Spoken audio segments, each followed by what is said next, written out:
Let's go through what happened last night on 60 Minutes with Jeffrey Epstein. Yeah, it's interesting because really this story was out there for such a long time.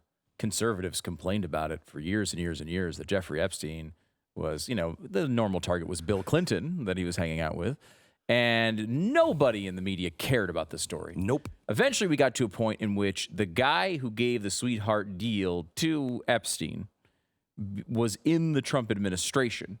And at that point, thousands of reporters swamped to the scene to figure out exactly what happened. And some of the reporting, honestly, has been really, really good. I mean, the Miami Herald probably at the top of that list, but there's been some excellent reporting on this. And now, it does seem like the journalists have crossed the line as, now they care about I'm not the sure story. it was all of the journalists. I think some of the journalists did care. I think it was all of their bosses either didn't care or were being told not to care. We know this with the James O'Keefe story, where they were able to get the one reporter who, was complaining about not being able to get the story out, years ago. Yeah, so, NBC, we know that as well. So 60 Minutes runs a big thing on basically did Jeffrey Epstein kill himself? And one of the guests they have on is a guy who was he was a doctor who was paid by Epstein's brother to figure out the truth. So realize that there's a motivation here into telling you that Jeffrey Epstein didn't kill himself. But he is also a credible witness. But a credible guy. Yeah, he's done many of these, and he's very credible. So, Sarah, I think we have one clip from Mike here from Dr. Michael Baden is his name. He is, or Baden, I believe it is. He was this is the guy who was paid by the Epstein family to kind of look into what really happened here. Let's listen. Do you think there was foul play here? The forensic evidence released so far, including the autopsy, point much more to murder and strangulation than the suicide and suicidal hanging.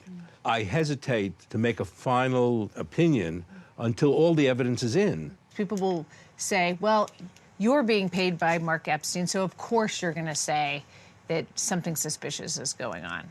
That's a reasonable thing for some people to think, but our job is to find what the truth is, just to find out whether it's a homicide or a suicide. We still haven't gotten all the information.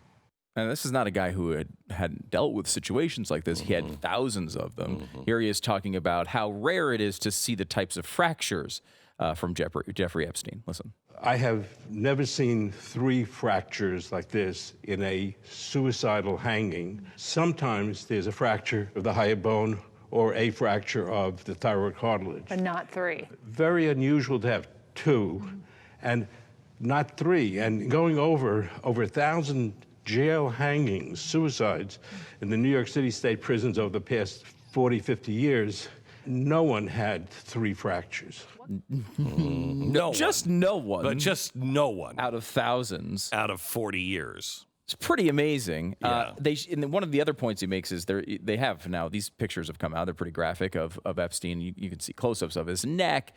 And a couple things. You see like a line of blood essentially on his neck. You do not see blood on the noose that was supposedly used, at least in the pictures. You do not see a point where when you have typically a hanging, you put the thing around your neck, it sort of slips a little bit, so you'd see almost markings of a slippage, which they did not see. Also, they go into some depth on the fractures, which just seem to be completely odd, and the fact that the pictures are more consistent with a wire, essentially, a wire strangulation than a typical jailhouse hanging of themselves. However, the other evidence presented was pretty compelling as well. And, what do you want to do? You want to come up with a motivation for something like this if it's going to happen. And the motivation was clear in his suicide note. Oh, and the suicide note was incredibly powerful. I mean, you'd kill yourself, too, in this situation. Sure. He makes several points here. Number one, Epstein writes, kept me in a locked shower for an hour.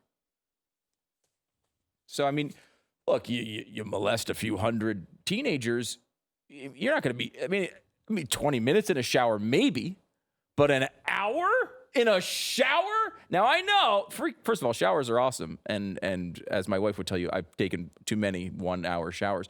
They're just awesome. However, when you're locked in there against your will, for 1 full hour. That's 60 minutes. Also the name of the show that this happened on. That's powerful. That's number one. Coincidence? How about this?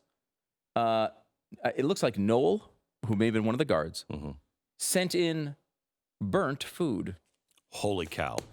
Now, the shower, you didn't have me, but now they're burning the food. Burnt food. I'm starting to get sad myself if I'm thinking this is happening to me. Right. Now you're really sad. Yeah. The next part, giant bugs crawling on my hands. Now, I wouldn't, that sounds pretty bad. I don't know exactly what happens. My guess is he wakes up in the middle of the night, there's a cockroach on his hand. He's not used to this activity, likely. I don't know a lot of people that are used to that activity. I really did live in a couple of residences early in my life. Yeah, early in my life. It was not so great.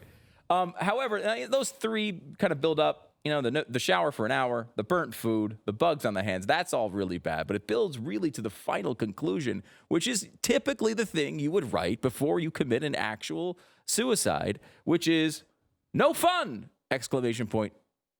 Exclamation point. Two of them. Two exclamation points here. No fun. No fun. Now, of course, you go to prison for molesting a bunch of children. You assume it's going to be fun, but not here. No fun, zero fun, not even a little fun. He specifically says no fun. That's the most ridiculous suicide note I've ever heard. It doesn't see, I mean, it looks like a couple of things he wanted to bring up to his lawyer. It has nothing, it doesn't look like a suicide note at all. Like maybe he's whining to his lawyer for better treatment or whatever. But that's not a suicide note. Unbelievable. No fun. No fun. And it almost points to the fact that it wasn't a suicide. Why are you complaining about your conditions if you're about to hang yourself? Well, unless these are the reasons. But those are not reasons. No, not I mean, maybe the giant bugs. I might kill myself too if I had giant bugs all over my hands. But, you know, no fun. It's not going to be fun, bud.